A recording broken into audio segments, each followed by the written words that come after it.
Ngibingelela ababukeli, igama lami uMartin wakamkhize, oyi-host yamavidiyo eDate Your Kids. Sishuthwa ikhaya elihle media.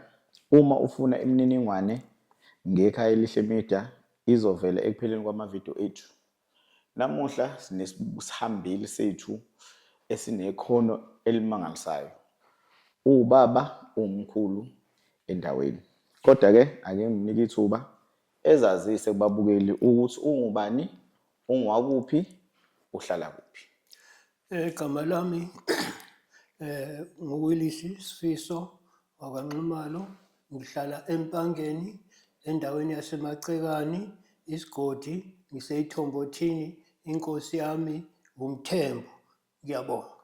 Sibonga mkhulu. Sibonge baba ngokuthi udele isikhathi sakho uzosithekela ulwazi ngoba isihloko sethu namuhla esizokhuluma ngaso amakhono ezandla. Okusho ukuthi luningi ulwazi ozosithelela lona siyintsha, mhlambe kugcina sexoshela nekati eziko. Kodwa ke ngibuze nje baba ukuthi laqhamuka kanjani uthando lwakho lokwenza umsebenzi wezandla owukubaza? Waqala kanjani? Imuphi unyaka waqala ngawo ukukhokheleka ngomsebenzi wakho wezandla? Ngaqala ukubaza ngisemncane, noba engakhumbuli kahle ukuthi kwakuphi unyaka. Kodwa-ke umuntu ngangibuka kuye, ngabuka uma wami ebumba, esebenzisa ibumba, wayebumba kakhulu. Ngabuya ngabuka ubaba wami wayebaza iqembe, ngalokho ezithengisa-ke. Nami-ke ngathi ngibuka ngathanda-ke, ngabe sebenza lezo iqembe. Emva kwalokho ngabe sengijika-ke mina, ngabe sengibaza izinto ezithombe, njengoba ngaqala ngemfene engayibaza idla ummbila. Leyo mfene leyo yiyo engaqala ngayo kuyithengisa komunye umlungu wepulazi. Ngathola umpondo neshumi. Lo mlungu wabe sengikhuthaza ukuthi angiqhubeke ngibaze lezi thombe. Ngaqhubeka-ke ngibaza. Siyabonga. Sibonge baba ukuthi walibeka lelo shumi nalowo 2 randi wagcina ngoba phela ngoba wanikwa hona, wanika amandla ukuthi ugcine sesazi nathi ukuthi uyanakhozana, uyabaza. Ikhona lokho ukugqugqumezela ukuthi kanti ngiyayithola imali nangu 3 randi ngitholile, ngiyathemba kodwa 3 randi wawuyimali enkulu ngaleso sikhathi. Uma ubuka isikhathi ukuthi ubaba waqala emncane kanjani. Baba ake uchaze kabanzi ukuthi yini ekujabulisayo noma yini oyifundile enhle, noma ubuhle bomsebenzi wezandla ibuphi, nobubi bomsebenzi wezandla enibhekana nazo, noma inzima noma ingqinamba enibhekana nazo as abantu abasebenza ngomsebenzi wabo wezandla, amakhono. Awunabe nje kabanzi ubuhle bakhona nobuzima bakhona enibhekana nakho.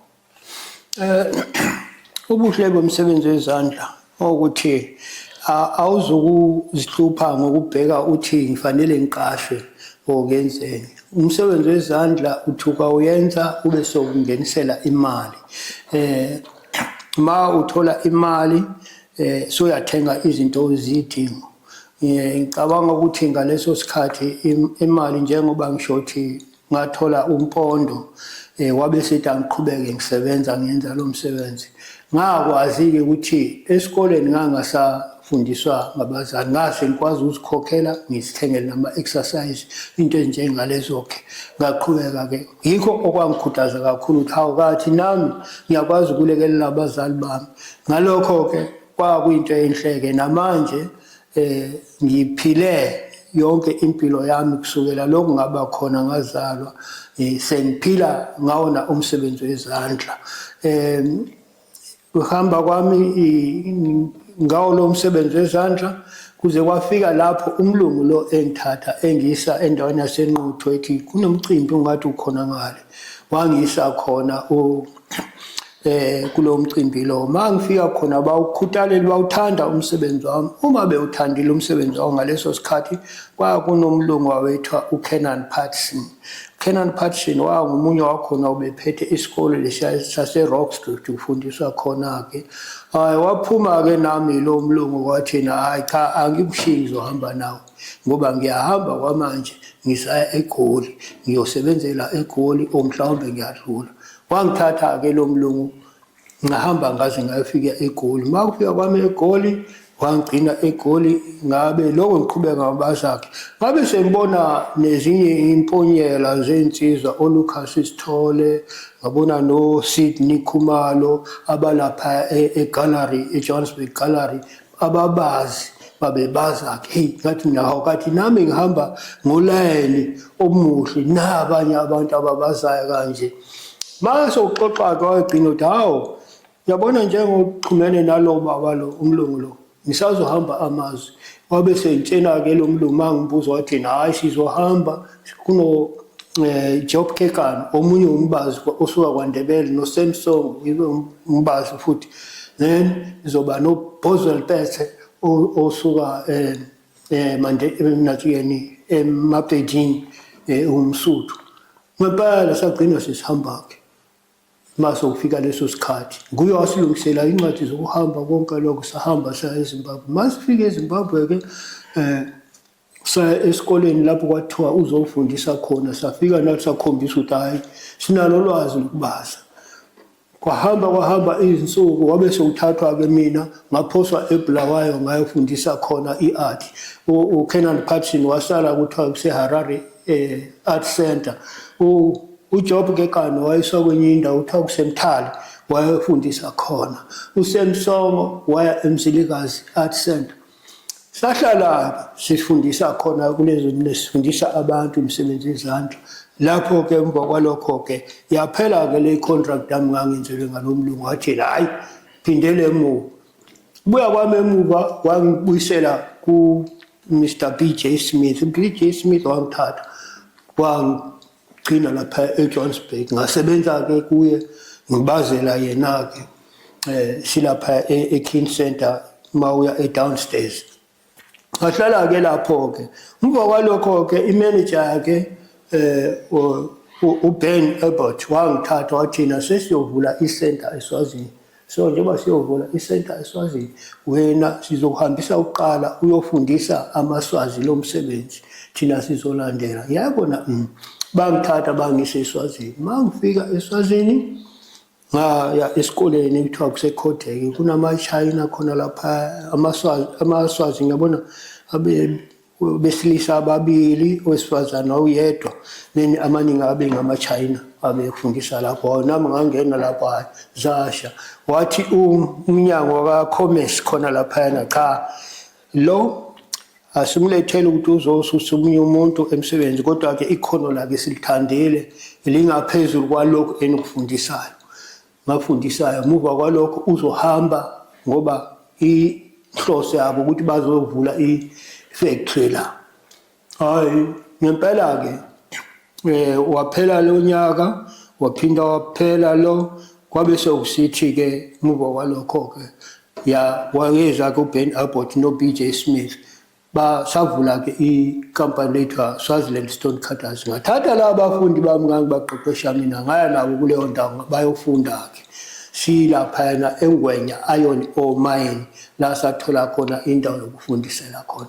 Ngahlala-ke nabo laphayana sebenza-ke nabo ngibabeneja ngibuka ukuthi bayenza kahle umsebenzi. Muva kwalokho-ke wabe sengishintsha-ke uBJ Smith wayenama-company eziningi yabona 27 wezikampani eSouth Africa nangaphandle kwamazwe. Wangisusa-ke wasengisa eCape Town lapho abesevule enye ikampani khona. Ngase ngiyoqeqesha-ke abantu abangamakhaladi namaXhosa. Ngifika ngale ikampani yayithiwa iSam Precious Stone. Sam Precious Stone sibese sikwazi nokusika amatshe la athiwa o-Blueless Stones, o-Tiger Eyes, la awunatsiyeni agcwezelayo khanda nobuhlalo yamaringi izinto njengalezo. Ngingene emlonyeni baba amatshe uyawasebenzisa ukubaza nangawo yilo leli uhlobo lwamatshe enibaza nangawo. hayi leli lazobuya emuva le ngaqala ngasebenza ngamatshe la abucwebecwebe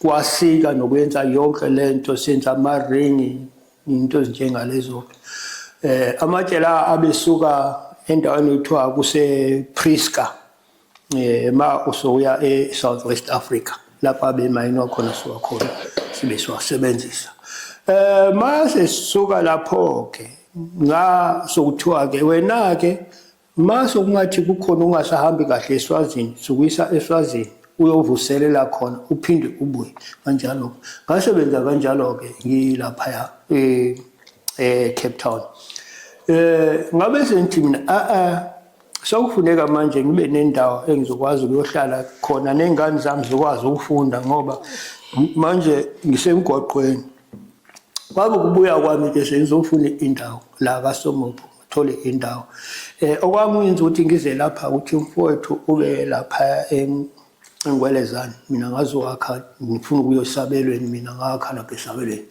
ngahlala khona ke muva walokho ke sembona ukuthi hayi nakhona ngale ngibona ukuthi hayi bayaqhubeka laba sebenza kahle ke bese ngihoxa ke ngabe sengithatha umnyango ka-education and culture ubaba lo ngithengithela wakwaNgcobo ube nguye isikhulu lapha eLundi emnyangweni wezemfundo wathina uzongixhumanisa ne-African Art Center waxhumanisa ne-African Art Center ngasebenza-ke ne-African Art Center ke ngibaza-ke ngithola amanye ama-artist thola namathuba okuyohlangana nabantwana abafunda yona i-sculpture lapha inathikeni Natal Technikon okwahamba-ke muva kwalokho-ke isikhathi soku-introduce-wa-ke ukuthi kuyethulwa umkhakha waka-arts and culture lapho-ke ngabe ngifika khona laphayana-ke kwakunomcimbi omkhulu wabiza i-KZN yonke ngaba khona-ke kulo mcimbi ngenhlahla-ke ngakhethwa-ke ukuthi angimele lokhu hlangothi kusukela othukela kuya emangozi nokuya ophongolo kwakungena kwami-ke ukuthi ngiyenze lokho kwathiwa awuzukuthatha laba ababazwe kuphela uyovukuza abantu ababazayo abaculayo ababumbayo yonke lemkhakha eyithiwa uciko nabanazikeni abahayayo kanjalo-ke nababhali ma ukhona umtholayo umsonde sethuzane hayi ngakwenza-ke lokho kwathiwa-ke angenzeke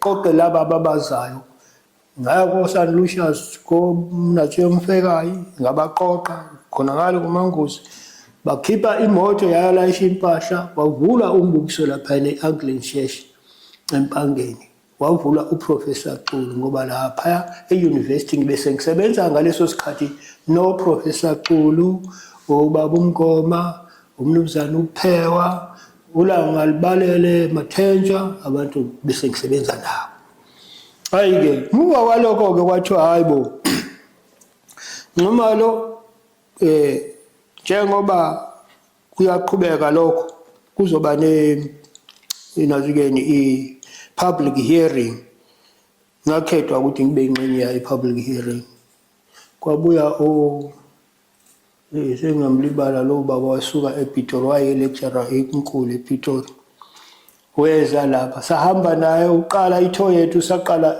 oLundi James Nxumalo Agriculture laba saba khona umhlangano sesidinga indaba zokuyolonjwa kwani kwe-arts and culture asuka lapho-ke saya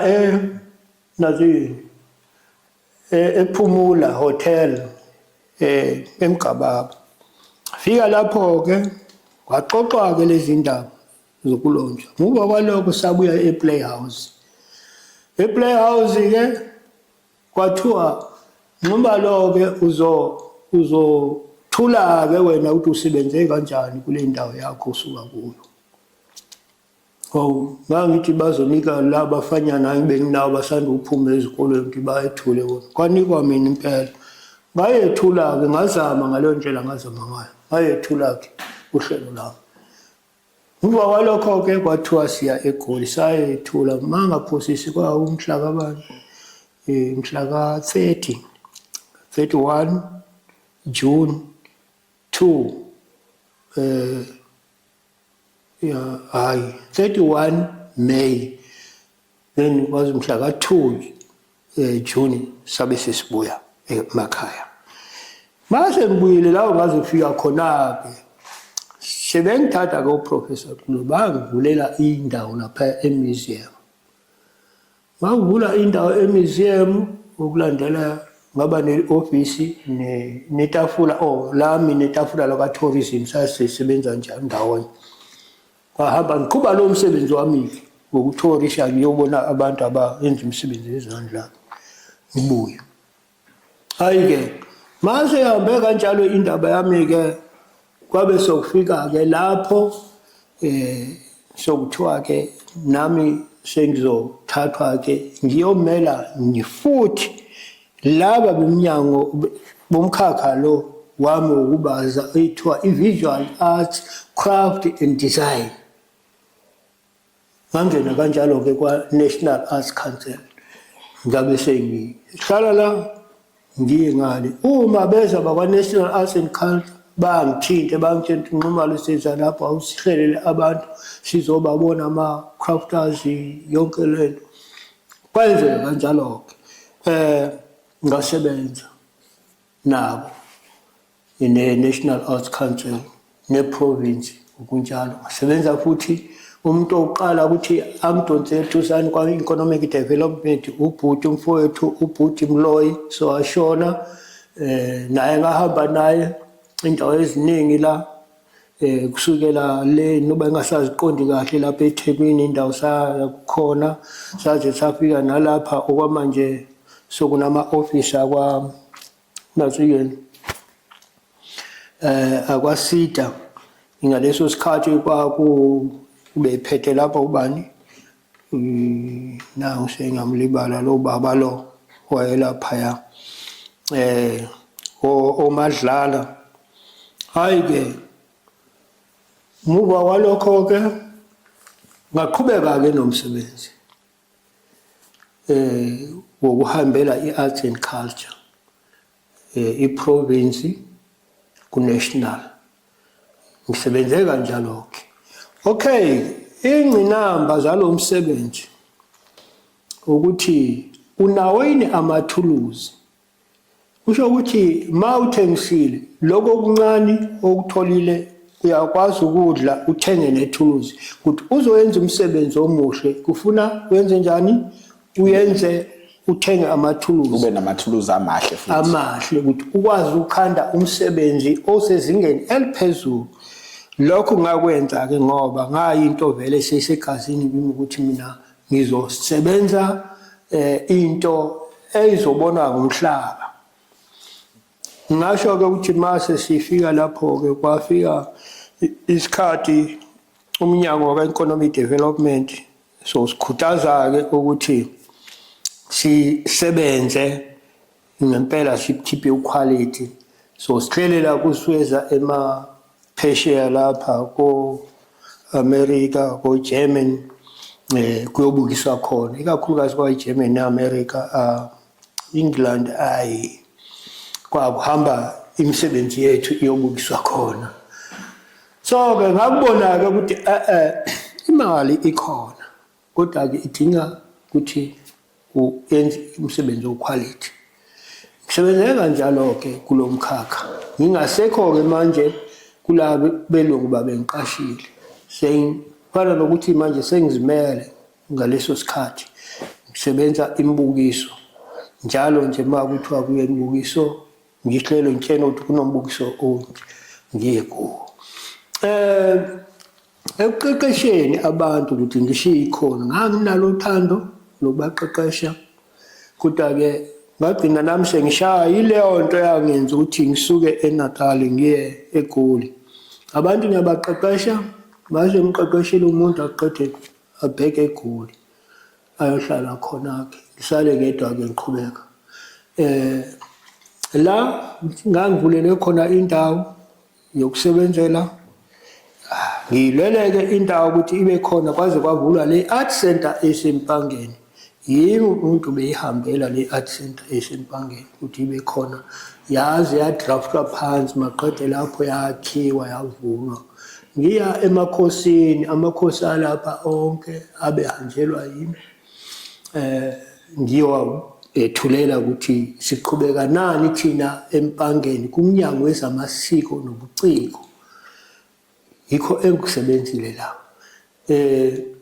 Ukuqeqesheni njengoba ngishilo, ngiqeqeshile abantu ngenhlanhla-ke ngaleso sikhathi ngina economic development, kwakukhona umlungu owesifazana ubephuma lapha eHoward College, i-University yalapha eNatal. Wangithatha wathi la cha uyawufuna umsebenzi wami and uyathanda ukuthi ngingaze ngife ngingenalo ikhono engishiyayo. Uyo umlungu oqala-ke wangithatha wangisa ukuthi ngiyofundisa abantu. Wahlela abantu workshop eSicabazini, ngaya khona ngayafundisa abantu abayishumi. Bafundisa nokuthi ungakwazi ukusebenzisa ukhuni, usebenzise nelala, uhlobise ngokukhuni ngesithombe sokukhuni phezulu ubhaskidi lo. Sakwenza konke lokho. Maqede lapho-ke wangisusa wangisa esigodlweni sesilo kwalindiswa. Mangifika khona-ke ngathola kunabantu, ngiyabona omama ney'ntombi ney'nsizwa lapha babe ngaphezu kwa-25. Kwathiwa uzokhona ukubafundisa? Mina hayi ngizobafundisa, mabezimisele nje ngizobafundisa. Ngabafundisa-ke ngangidla kamnandi lapha esilweni. Phela omkhulu vele lapha kumele udle kamnandi. Muva kwalokho-ke ngabafundisa maqede lapho bangithutha bangisa ePhobani eShowe. Ngayafundisa abantu abawu-10, bangisa eMbangayiya school endaweni yakwamzimela. Ngayafundisa khona, kwakunobaba uThoka Dlala nabanye abantu ngabafundisa khona. Maqede lapho i-Peace Foundation yangithatha yangibeka le kuthiwa eMangosuthu. Ngayiqeqesha abantu abayishumi. Yangisusa lapho yangisa Nazuyeni eMgababa, yafundisa abantu abayishumi. Yathatha yamphonsa eBakenberg eLimpopo, yafundisa abantu abayishumi. Ngabuya, ngase ngibuyile yangithatha yangisa Underberg. Lapho banda khona kakhulu. Ngayafundisa abantu abayishumi khona. Kodwa lapho ngabuya yangibuyisela eLisedi eLimpopo. Ngayafundisa abantu abayishumi. Lezo ndawo akithi kulezo ndawo ngibe sengispecialize ngebone and horn carving. Bengifundisa lezo izifundo ke lezo. Mase ngibuya eLisedi ngahlala ke kwabe sokuqala ke ukuthi umhlathuze ungithathe uhlele nawo abantwana ngibafundise. Abanye befundisela khona lapha e-art center, abanye ngiye eNgwelezane bahlele eNgwelezane ngiyobafundisela khona. Ngiqhubeka kanjalo lo msebenzi wami. Muva kwalokho ke sengenze lo msebenzi ngabe sengithathwa ke Arts and Culture National, ngaya eNkandla ngayafundisa abantu eNkandla bone and horn carving. Ngaze bathola i-order yokwenza amakinopo ngempondo, ngabashiya bezoyenza. Inkinga yileyo ukuthi uma ngibafundisile ngangibatshena nalabo abaye be-sponsorship, uma ngibafundisile kufanele kusale labo bantu babe namathuluzi, ngoba amathuluzi engiwasebenzisayo owami ngihamba nawo, angibashiyele amathuluzi. Right-ke ngaqeda-ke ngaya eNquthu ese-Augustine ngafika ngabafundisa khona abantu khona lapha mase ngibafundisile ngaqeda ngabuya kwathi 2014 ngayiswa eMajuba umnyango waka Department of Economic Development i-Future Works ngayo fundisa inye igenge khona ngale ewu25 ngayifundisa ngaqeda ngabuya ekhaya ngicabanga ukuthi angiphindanga ngaphumela phandle ngibe sengigxila nama-exhibition angizange ngisaya kwenye indawo usuhambe indawo eyikude ubusukwenza nje indawo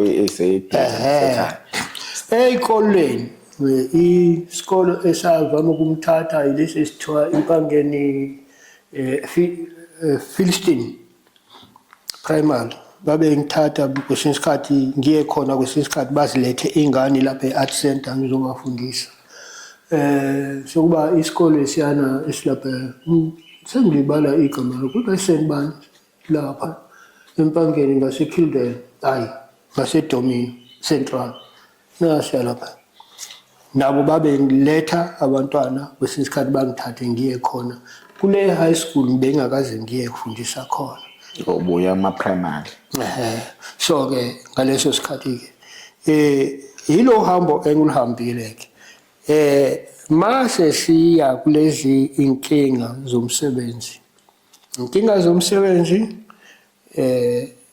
imarket yiyo edinga ukuthi ibe khona ngoba kukhiqiza umsebenzi imarket ingekho akuzukusiza uyabe uzikhombisa ikhono ukuthi unalo ikhono kodwa ke imarket ayikho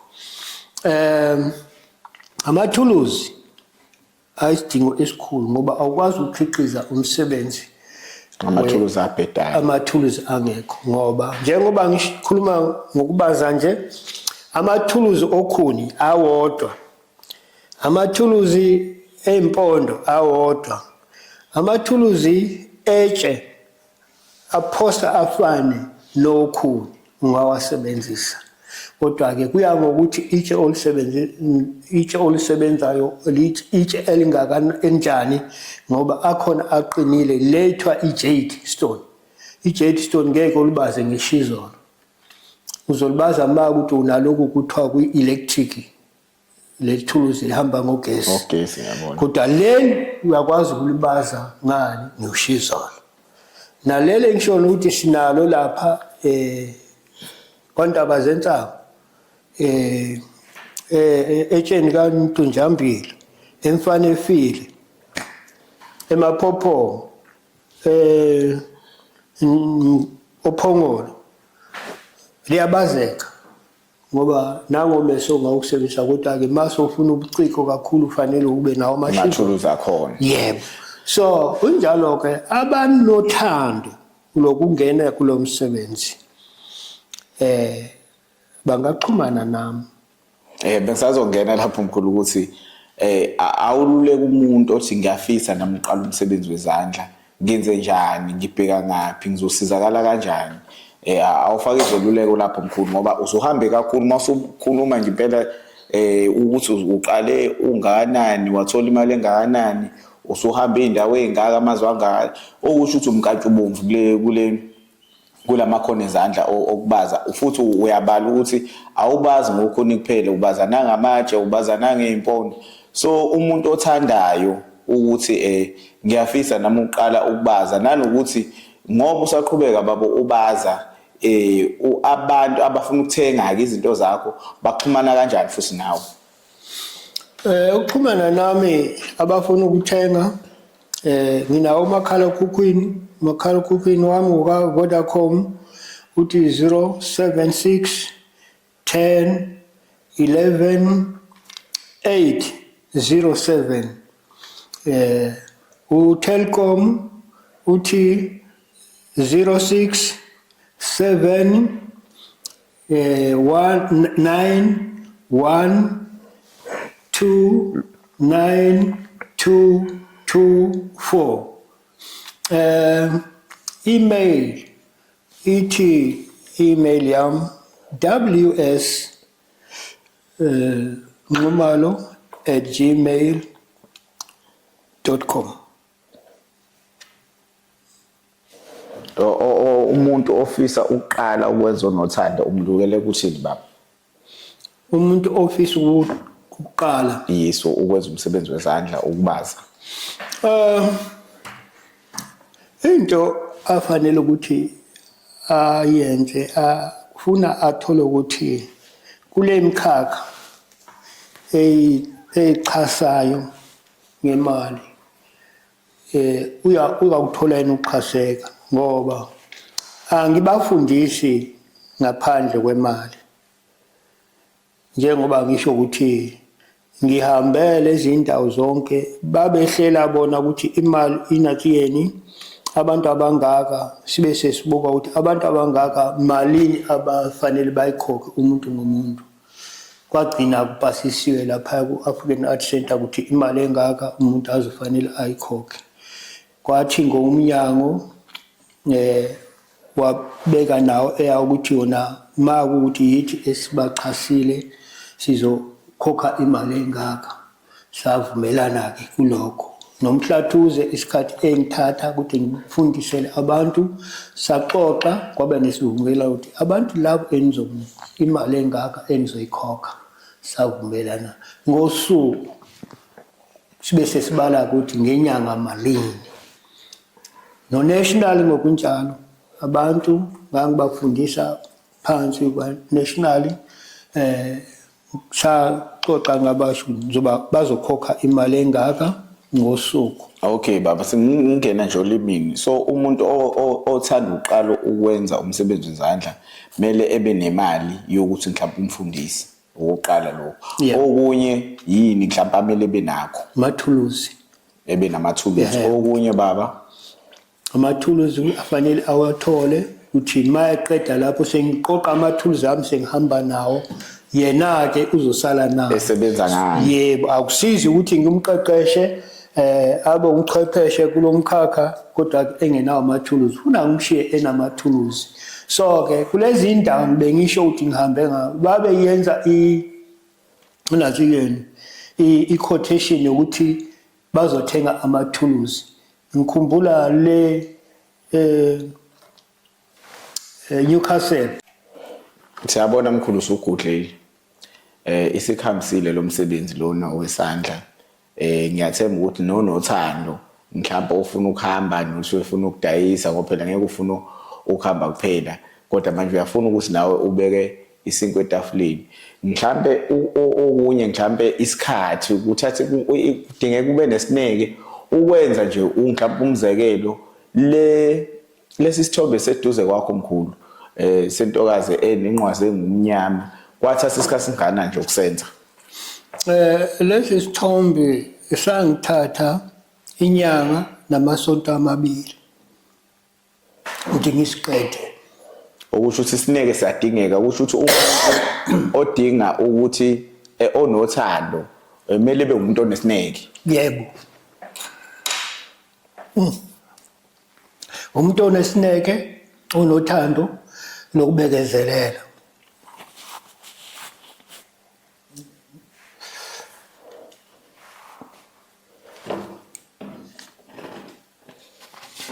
Lesi sangithatha amasonto amathathu. Ngivuka ekuseni ngisebenze sona lize liyoshona. Ngivuke ekuseni ngisebenze lize liyoshona. Ngithatha amasonto amathathu ngasiqeda-ke. Ngabe siya embukisweni ube useMnambithi. Wawuhlelwe uBJ Madlala. Ngathi i-department yakwa Arts and Culture yayimemezela ukuthi bonke abantu abayenze izinto eziphosa sifane nalezi. Nami ngakhetha kwenza i-coat of arms yase-South Africa. Ngabe ngisenza-ke.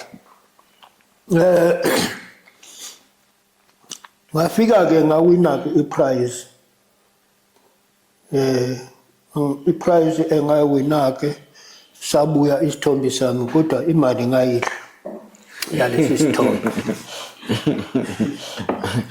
So sengilindele uhulumeni ukuthi asithenge Okay. lesi sithombe. Nisibekele uhulumeni ukuthi asithenge. Court of Arms of South Africa. Hayiyo ngempela siyayibona ngisho emalini le yisilver. Yebo. Ukuthi hayi impela le ngathi futhi mawulandela ngathi labantu asoke bexhawulana kusuke ngama bushmen. So ke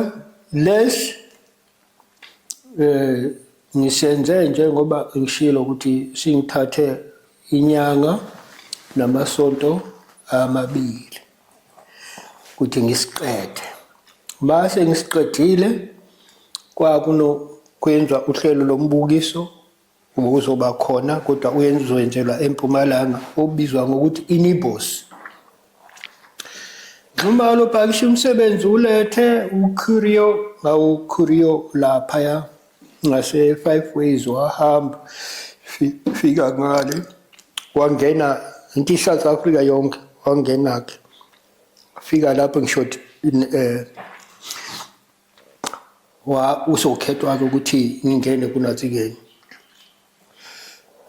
kusigaba ses8 namanye ama-artist wathi ucoordinator ngobe senithumezela ke umyalezo ukuthi hawu uya ngibongela ngokuthi lesi sithombe sami singenile kumkhakha waka-8 kwi-South Africa yonke. South Africa yonke sa-shortlist wakhe. Hayi cha baba. Namanje incwadi ikhona lapha eyathunyelelwa ngumphathi nguye wanikwa amandla ukuthi aka-organize umbukiso eMpumalanga. Hayi siyabonga baba. Hayi ususebenzile usuhambile amazwe and siyathemba ukuthi baningi abantu abazofunda noma abasafuna ukuthi bexhumane nawe inamba zika baba sizokhona ukuthi sizisho mase sivalelisa ubaba engavalelisa ubabukeni. Hayi angibonge kubabukeli ngibonge kuwo wonke umuntu wase KZN ngibonge nase umuntu wonke okhona eSouth Africa oyiciko nongasiyona iciko seke wangibona nomunye ongakaze angibone ongafisa ukuphinda kungibona angaxhumana nami kulezi nombolo engizishoyo then sixoxe indaba yobuciko. Okugcina ke ngasho ukuthi sisenhlelweni zokuyobukisa emarket la nginesithombe ezintathu ezizohamba ziye embukisweni wasemarket ngo-August mhla ka9 uyabe uvulwa umbukiso othanda kuyobona futhi umsebenzi wami uphelele khona ngale angayofika emarket mhla ka9 uzobona umsebenzi wami uzohlala inyanga yonke August wonke zoze zibuye ngoSeptember emarket ePort Shepstone. Port Shepstone emarket ePort Shepstone. Siyabonga baba. Isihloko sombukiso wethu kuthiwa umqiqo resilient. Hayi siyabonga baba. Ngathi nathi masingabhizi siyobona umsebenzi wakho basiyawubona muhle kakhulu. Sibonge baba ukuthi uthatha isikhathi wazosivakashela wazoshiya ulwazi olungaka nempilo yakho uchazela ukuthi uqale kanjani kulo lomkhakha lona. Abantu abafuna ukuthi bexhumane mhlawumbe noba befuna ulwazi mayelana nokuthenga izinto zakhe noma nokufunda ubaba uyishilo inamba uthe 07 610 11807 076 10 11807 enye 067 91 29 224 enye 06791292224. Sithemba ukuthi bafunde kakhulu abantu ababukeli bethu abasilandelayo bayawazi ke indawo zethu zokuxhumana zizovela njalo emakuphela amavideo ngibonge